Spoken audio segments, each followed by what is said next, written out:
To continue the spirit of competition with Marvel Studios, DC released Justice League and it was bad, labeled as a flop. Budget of $300 million and box office of $657 million. That sounds positive, but it actually lost the studio $60 million. This was hopefully going to be a diamond in the rough for the DCEU that kind of pulled it together. Instead, it was the exact opposite. Fast forward to 2021 and we get the Snyder Cut. Joss Whedon took over the post-production of Justice League when Snyder had to step down following the unfortunate passing of his daughter Autumn. It was supposed to be a 6-episode miniseries, which I think I would have enjoyed that format a lot more, but instead we got a 242-minute movie. I had zero plans to watch this movie as I am still waiting on my refund from the original, but a friend sent me a video of Tyrone Magnus comparing this movie to Endgame and saying how phenomenal it was. Spoilers incoming if you haven't already watched this. This is acceptable. The Snyder Cut manages to be the exact same movie but entirely different at the same time. If you have seen the original Justice League, think of this as a 3-course meal that has turned into a 7-course meal. Bigger does not always mean better, but bigger does mean more. Let's talk about the major changes to this movie, at least the ones that I noticed. If I missed any, I won't apologize. Why? Because the original Justice League is garbage, and I shouldn't be shamed for forgetting parts of that whack movie. Superman's death rattle wakes up the mother boxes to alert Steppenwolf. This plot point is so minimal, but is so important for the reason why he shows up in the first place. Cyborg's backstory is fleshed out so much that this should almost be his movie. His broodiness seems to match his backstory better, and I think you're able to get a good sense of who he is. Flash's entire personality as a hero is changed. In the original cut, he's kind of the lost puppy of the group. In the Snyder Cut, he's more heroic, gets a badass scene with Iris, and actually saves the day. The final battle scene is entirely different. It's day instead of night.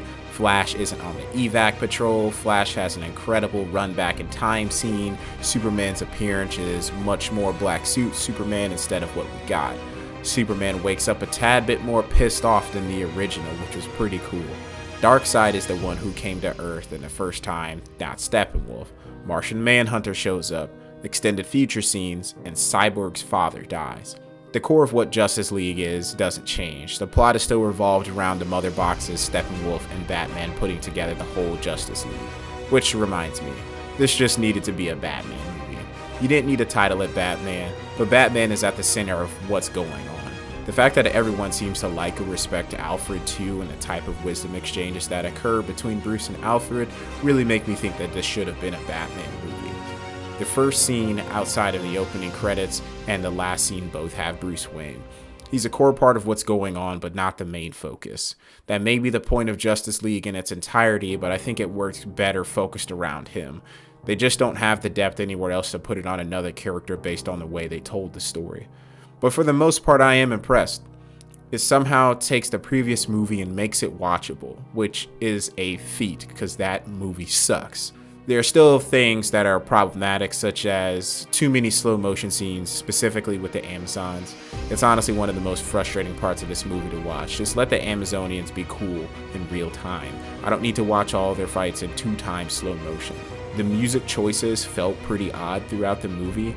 I didn't need to hear Diana's theme every time she did something. Skip anything music related with Aquaman, it just wasn't good.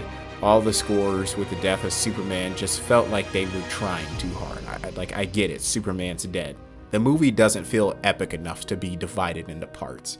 That's a personal gripe that I have, but I may give this a pass because it was supposed to be a mini series. It's going to be 6 episodes, but it's 10 parts, so the movie doesn't really add up either. I don't know. Maybe they did it in parts so when to take a bathroom break. Who knows? Martian Manhunter showing up was a pleasant surprise, but actually pretty dumb simultaneously. The conversation between him and Bruce is pretty awkward and a weird note to end the movie on. Why does he care so much about Lois to the point that he would shapeshift as Martha Kent to pay her a visit? Did Superman know him before this?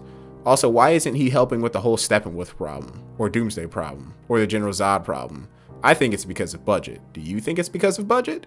Lois Lane is still one of the most boring characters in comics to ever hit the big screen. With that being said, don't steal me away from the action to watch Lois Lane deliver coffee. Wonder Woman walks up to an investigation plainclothed and messes with evidence. This is a little more nitpicky, obviously, than anything, but it's just kind of lazy. What is with the long-ass dialogue between Batman and Joker? Another pleasant surprise kind of character, but the dialogue, while intense, goes on far too long for these two talking about their relationship as arch enemies. It goes on so long you wonder why Deathstroke or Mara hasn't just killed this man and moved on. It goes on so long that they originally came out of hiding with the intention of moving quickly before evil Superman found them, and they sat on the bridge for so long that evil Superman found them. The length and depth of dialogue also don't add up either, because there isn't depth to the events that have actually occurred. Batman mentions Harley is dead. That would be interesting if Harley wasn't so disconnected from the Justice League-centric films. Joker vaguely talks about the death of what I assume is Jason Todd. Again, this would be interesting if there was a Jason Todd character centric to the Justice League films, however there isn't. It seems that this scene is just added to pad the runtime and just to show that there was more content. Oh yeah, the runtime. Did I mention this movie is 4 hours long? Honestly, all the good and bad aspects of this movie can be associated with the runtime. Additional runtime makes it possible to flesh out characters and story more, but it's still unnecessary fluff on top of this as well. It also begs the question, if your movie has to be 4 hours long for it to be good, is it good? You take out some of these slow motion scenes, does that help the runtime a bit? When you watch a film, it's kind of like eating a meal. You don't mind if it takes time to prepare the meal as long as it's of quality and worth what you spent. The original Justice League took 2 standard hours of your time and gave you a fast food quality meal. We expected Applebee's at least, but we weren't even given that. The Snyder Cut gives you the Lord of the Rings type of runtime at 4 hours. The meal you get is definitely above average, but still makes you question if it was worth it. Tyrone Magnus, I gotta say you're wrong on this one, buddy. This movie is not comparable to Avengers Endgame. No. There are very few cinematic releases I would compare to Avengers Endgame. This movie comes nowhere close, but this movie is an improvement. If you saw the original Justice League, watch it, because this is the movie that you deserve. This is the movie that you paid for. The unfortunate part is that it takes 4 hours to deliver, but it does get the job done. It does create the opportunity to give the DCEU a second look and hopefully a spark to allow Zack Snyder to have absolute creative control on all projects moving forward. If he does, the DCEU has a future. And if it has a future, there will be a chance. Maybe not next year, maybe not in 5 years, but at some point in time that this movie franchise could be comparable to the MCU, maybe even better. But we are a long time away from that. The Snyder Cut has given the DCEU a second chance. Don't waste it. 6.5 out of 10 on the official Black Man's Log scale. That might seem a little low to some of you guys, but I wouldn't stress too much about it. I enjoyed it. I just think it's too long and it still has some issues with it.